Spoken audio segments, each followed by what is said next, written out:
Ang pinakamagandang comeback na pwede mong magawa ay yung makabalik ka sa dating ikaw.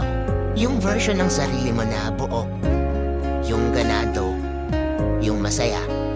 Sa ngayon akala mo imposible, pero habang tumatagal yung panahon na nakabitaw ka na at malaya sa kanya, unti-unti mo nang napupulot yung piraso ng puso mo na binasag ng ibang tao. Slowly marirealize mo na gumagaling ka na pala sa lahat ng mga naranasan mo noon. Hindi ka man makabalik 100% sa dating ikaw. At least ngayon, alam mo na kung ano yung deserve mo. Alam mo na yung tinuro sa'yo ng mundo. Tapos, sa dulo nito, masasabi mo na lang sa sarili mo na, pwede pala, buti na lang bumitaw ka.